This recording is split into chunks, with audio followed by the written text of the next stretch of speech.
So we're staying in our designintent.dwg file, and I've left it at the same state as it was at the end of the last video.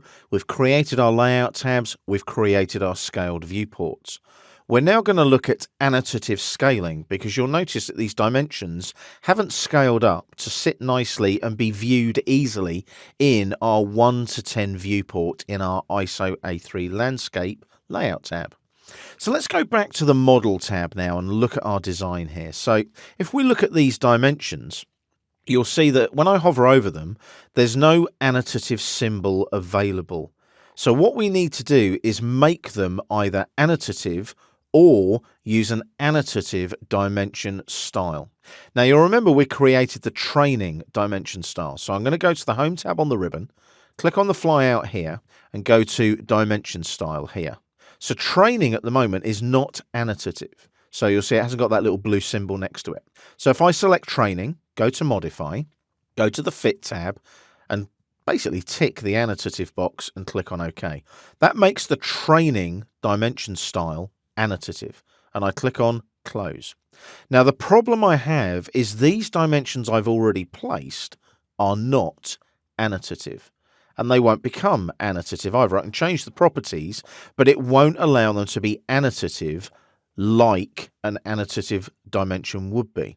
So the trick here now is to make sure that our annotation scale is set the way it should be, and we're going to replace our dimensions with annotative dimensions. So make sure in the layers panel on the flyout you're using the dimensions layer to place dimensions. And what we're going to do, we're just going to remove these dimensions. It's actually quicker just to delete these dimensions and redo them. So we'll just remove all of them like that. Hit the delete key, very quick and easy. We're going to change our annotation scale in the model space to 1 to 10 to match our scaled viewport in the layout tab.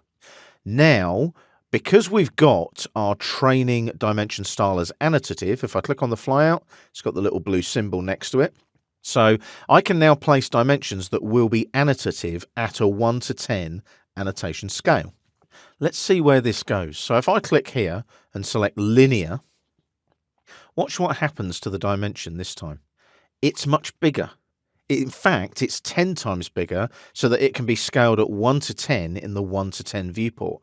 That's what this annotation scale does. Let's do another linear dimension from this corner to this corner, like so. There's our 700 there.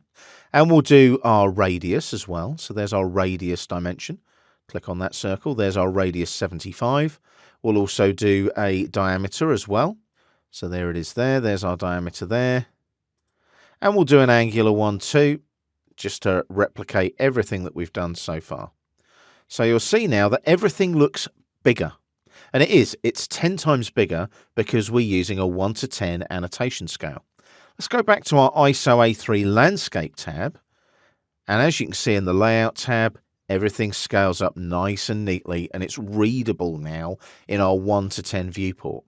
That's how annotative scaling works. You set an annotation scale in the model space when you're designing, and then that annotation scale scales everything up accordingly to be scaled to the right scale in the viewport in the layout tab. It's a very cool system and it works really well, especially with dimensions, because you only need the one annotative dimension style, the one dimensions layer, and then you just change the scales accordingly. So you might set up a new viewport at a different scale, and you can then change the annotation scale of the dimension in its properties, and it'll display in another viewport very, very simply and quickly and easily.